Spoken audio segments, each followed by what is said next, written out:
ప్రఖ్యాత photo journalist సెబాస్టియనో సల్గాడా ప్రపంచమంతా తిరిగారు. రువాండాలోని రక్తపు టెర్రులను తన ఫోటోల్లో బంధించి ప్రపంచానికి చూపించారు. ఆఫ్రికాలోని ఆకలి చావులు, అందమైన కెన్యా అడవులు, జంతువులు, ఇలా ఎన్నో వేల ఫోటోలను బంధించి ప్రపంచాన్ని కదిలించే ఫోటోలను చూపించారు. అయితే రువాండాలో ఎప్పుడూ ప్రభుత్వ దళాలకు తిరుగుబాటుదారులకు యుద్ధమే. ఈ పోరులో లక్షల మంది ఏటా చనిపోతూ ఉంటారు. కానీ రువాండా అంటేనే ప్రకృతికి మారిపేరు. అందమైన కొండలు, వద్దంటే పడే వానలు, పచ్చని ప్రకృతిలో హాయిగా బ్రతకచ్చు. కానీ అక్కడి సహజ వనరులను కొల్లగొట్టేందుకు తుపాకులు పట్టిన వారంతా కూడా దేశాన్ని నాశనం చేస్తున్నారు. ఇక్కడి కొండల్లోని జంతువులు, సింహాలు, గొరిల్లాలు ఒకటేమిటి, భూ అందమంతా కూడా రువాండాలోనే ఉంటుంది. అయితే సెబాస్టియనో అక్కడే పెరిగారు. ఒకప్పుడు ఇష్టపడ్డ ప్రాంతానికి అంతర్జాతీయ ఫోటో జర్నలిస్ట్గా ప్రభుత్వ భద్రతతో ఆయన రువాండాలోని ఓ గ్రామానికి వెళ్లారు. అయితే ఆయన ఒకప్పుడు చూసిన అడవి అక్కడ లేదు, కేవలం గ్రామం మాత్రమే ఉంది. చుట్టూ ఎండిన చెట్లున్నాయి, గుండు కొట్టినట్లుగా కనిపించే కొండలు. అంటే అక్కడ ఒక అడవి ఉండేది, అది లేదు. ఎందుకంటే అడవులను నాశనం చేసి ప్రజలు వ్యవసాయం చేయడం మొదలుపెట్టారు. కారణం కూడా వారికి వేరే ప్రాంతానికి వెళ్లే ధైర్యం లేక. మొత్తం ఎకోసిస్టమ్ దెబ్బతింది. పర్యావరణ మార్పులు స్పష్టంగా కనిపిస్తున్నాయి. వానలు తగ్గిపోయాయి, జంతువులు లేవు. చివరకు కప్పలు కూడా కనిపించినంత మార్పు వచ్చింది. ఒకప్పుడు నడవాలంటేనే దారి లేని మార్గం మొత్తం ఎండిపోయిన ప్రాంతంలా మారిపోయింది. అది చూసి ఆయన ఎంతో ఆవేదన చెందారు. అదే బాధతో తన భార్య లిలియోతో కలిసి అమెరికా వెళ్ళిపోయారు. అక్కడ తన పని పూర్తి చేసుకున్నారు. అమెరికాలో సెబాస్టియన్ అంటే తెలియని వారు లేరు. ఆయన ఫోటోలు అంత పాపులర్. సాహసానికి సెబాస్టియన్ మారుపేరు.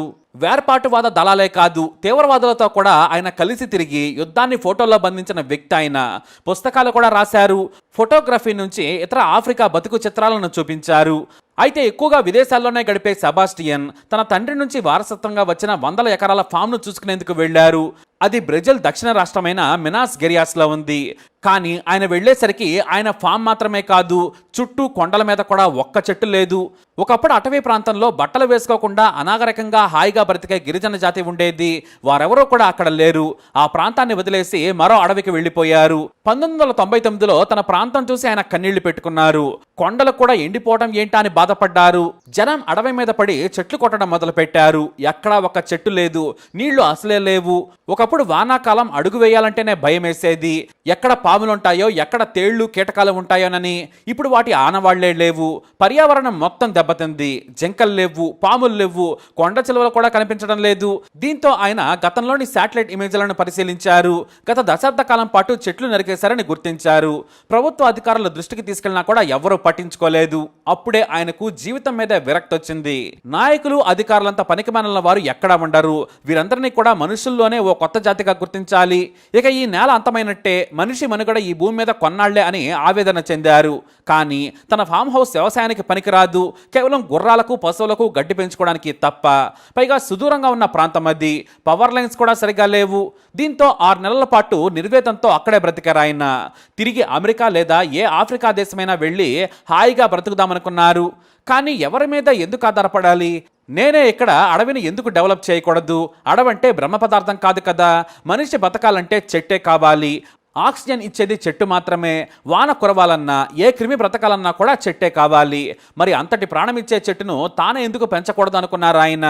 వెంటనే పరిశోధన చేశారు. ఊరికే చెట్లు పెట్టడం కాదు, మొత్తం పర్యావరణాన్ని పునర్నిర్మించాలి. తాను చెట్లు పెడితే ఉపయోగం ఉండదు. పురుగులు బ్రతకాలి, క్రిములు బ్రతకాలి, పాములు, కొండ చిలువలు, జింకలు, ఇలా మొత్తం ఈకోసిస్టమ్ నిర్మించాలనుకున్నారు ఆయన. దీంతో గతంలో ఉన్న అద్భుత వనమూలికల చెట్లు సహా ప్రతి చెట్టు లిస్టును తయారు చేసుకున్నారు. దేశమంతా తిరిగి సైంటిస్టుల సాయం తీసుకుని మొత్తం 10,000 రకాల చెట్ల నర్సరీని మొదలుపెట్టి వాటితో ఏకంగా 12 లక్షల మొక్కలను కలెక్ట్ చేశారు. అంతేకాదు టెర్రా ఇన్స్టిట్యూట్ నర్సరీ అనే రీసెర్చ్ కేంద్రాన్ని అక్కడే మొదలుపెట్టారు. మొదట 100 స్థానిక చెట్లను పెట్టి ఆయన వేగంగా ఏడాదిలోనే వానాకాలం మొదలవ్వగానే వేల చెట్లను నాటించేశారు. ఆ తర్వాత హెలికాప్టర్ సాయంతో విత్తనాలను 2,000 ఎకరాల్లో చల్లించారు. మొదట 2,000 ఎకరాల్లో మొదలుపెట్టారు ఆయన. చెట్ల నర్సరీని నిత్యం అభివృద్ధి చేస్తూ ఎక్కడ స్థలం కనిపిస్తే అక్కడ పెట్టేశారు. అది కూడా కొన్ని ప్రత్యేక చెట్లకు ప్రత్యేక శ్రద్ధ తీసుకొని చనిపోకుండా ఉండేందుకు అహోరాత్రులు కష్టపడ్డారు. అయితే నర్సరీ బాధ్యతలను భార్య లిలియో చూసుకునేవారు. మొదట 2 ఏళ్లు అడవి పచ్చగా కనిపించింది. కానీ చిన్న మొక్కలే కదా, భారీ వర్షాలు వస్తే ఆ మొక్కలన్నీ నాశనమైపోతాయి. ఎందుకంటే కొండ ప్రాంతం. అందుకే కొన్ని చోట్లేమో వర్షాలు తగ్గుముఖం పట్టాక, మరికొన్ని చోట్లేమో వర్షాలు పడే ముందు పెట్టారు. చివరకు దగ్గరలోని ఓ నదిలో మోటార్ పెట్టి 10 కిలోమీటర్ల మేర నీటి పైపులను తీసుకెళ్లి ఎండాకాలంలో నీరు అందేలా చేశారు. కొండ మీద నుంచి నీరు వదిలితే చుట్టూ కిందకు నీరు వెళ్లేలా చేసేశారు. చిన్న పిల్లలను పెంచినట్లు కోట్ల మొక్కలను ఆయన చూసుకున్నారు. మొత్తానికి 3 ఏళ్లకు ఆయన శ్రమ ఫలించింది. 190% మొక్కలు చెట్లుగా ఎదుగుతున్నాయి. చనిపోయిన చోట, ఖాళీ ప్రదేశం ఉన్న చోట నీరు లేకున్నా బ్రతికే మొక్కలను నాటారు. ఒకప్పుడు ఆ ప్రాంతంలో ఉన్న చెట్లనే ఆయన నాటారు. ఫలాల చెట్ల నుంచి ఔషధ మొక్కలకు కూడా అనువైన ప్రాంతంగా పేరున్న తన ఫామ్ హౌస్ చుట్టూ పెద్ద అడవిని సృష్టించారు. 2012 నాటికి మళ్లీ అడవి కనిపించింది. 2020 నాటికి కాకులు దూరని కారడవిలా మారిపోయింది. ఇప్పుడు వందల కాదు వేల పక్షులు, జంతువులు తిరుగుతున్నాయి. సర్పాలు వచ్చేశాయి. సెబాస్టియన్ దంపతుల కష్టం చూసి బ్రెజిల్ పాలకులు షాక్ అయ్యారు. మ్యాజికల్ ఫారెస్ట్ ను సృష్టించారని వారిని పొగిడారు. అయితే మొదటిసారి తన నేషనల్ జియోగ్రఫికల్ ఛానల్కు ఇంటర్వ్యూ ఇచ్చి మొత్తం తన ప్రయాణాన్ని వివరించారు. నేను ఎక్కడే పుట్టి పెరిగాను, ఒకప్పుడు ఇది స్వర్గం. పచ్చని ప్రాంతాల్లో కొండల మధ్య నీటి సెలయరు వెళుతుంటే చూస్తే బ్రతికేసేంత గొప్పగా ఉండేది. కానీ నేను తిరిగి వచ్చే సమయానికి డెడ్ ల్యాండ్గా మారిపోయింది. మనుషులు కూడా ఆ ప్రాంతంలో ఉండలేరు. చుక్క నీరు కూడా లేదు.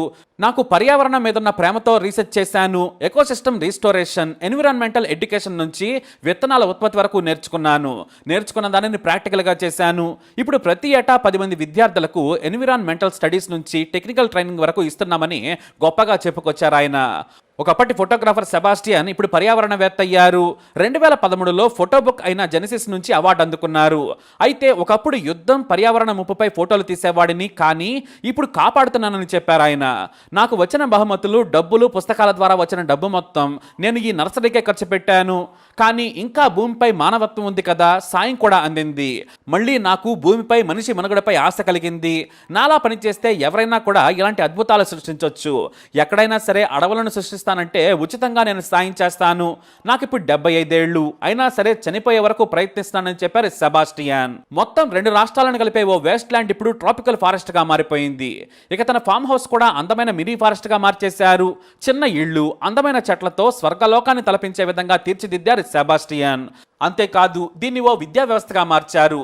అడవుల పెంపకంపై ప్రభుత్వ సహకారంతో డిప్లొమా సర్టిఫికెట్లు అందిస్తున్నారు. ఇప్పుడు వేరువేరు ప్రాంతాల్లో చెట్ల పెంపకంపై ప్రాజెక్టులు చేపడుతూ ప్రకృతికే మళ్లీ ప్రాణం పోస్తోంది ఈ సంస్థ. ఇదేదో ఓవర్ నైట్లో అడవిగా మారిందని మాత్రం అనుకోవద్దు. మొదట తాగడానికి కూడా నీరు దొరకలేదు. కేవలం 2 మొదలుపెట్టిన ఈ పనికి ఆ తర్వాత డబ్బులు ఇచ్చి కొంతమందిని పనివారిగా పెట్టుకున్నారు. రోజుకు 12 గంటలు కష్టపడి మొక్కలు నాటేవారు. అలా మొక్కలు నాటితే తమకేమీ లాభం లేదు. పైగా సంపాదించుకున్న, దాచుకున్న డబ్బంతా కూడా ఖర్చు అయిపోతుంది. బంధువులు సహా అందరూ పట్టించుకోకపోయినా కూడా సెబాస్టియన్ దంపతులు ఈ అటవీ పెంపకాన్ని యజ్ఞంలా మొదలుపెట్టారు. అందుకే ఈ ప్రాంతంలో ఒకప్పుడు బ్రతికిన చెట్లనే పెట్టేశారు. ఎందుకంటే ఆ చెట్లకే అనువైన ప్రాంతం కాబట్టి. దానికి తోడు మళ్ళీ పాత పచ్చదనాన్ని సృష్టించాలనుకున్నారు ఆ దంపతులు. వారి విజయానికి ప్రపంచమే ఆశ్చర్యపోయింది. యునిసెఫ్ నుంచి యునైటెడ్ నేషన్స్ వరకు అందరూ వీరి కీర్తిని ప్రపంచానికి చాటారు. అయితే బ్రెజిల్ అంటేనే ట్రాపికల్ కంట్రీ. అలాంటి దేశంలో కూడా చెట్ల నరికివేత బేపత్సంగా జరుగుతోంది. ఇక అమెజాన్ అడవుల గురించి చెప్పనక్కర్లేదు. ఇవి ప్రపంచానికి ఊపిరితిత్తులు. ఇవి గాని నాశనమైతే ఇక భూగోళం మూసుకోవాల్సిందే. అందుకే సెబాస్టియన్ లాంటి వారు నిత్యం పచ్చదనం ఉట్టిపడే అడవులను సృష్టించేందుకు నడుం కట్టారు. మరి తప్పకుండా వీరికి సెల్యూట్ కొట్టాలి. మరి వీరిపై మీ అభిప్రాయాన్ని కమెంట్ ద్వారా తెలియజేయండి. వీడియోని లైక్ చేయండి, షేర్ చేయండి, మా ఛానల్ని సబ్స్క్రైబ్ చేసుకోండి.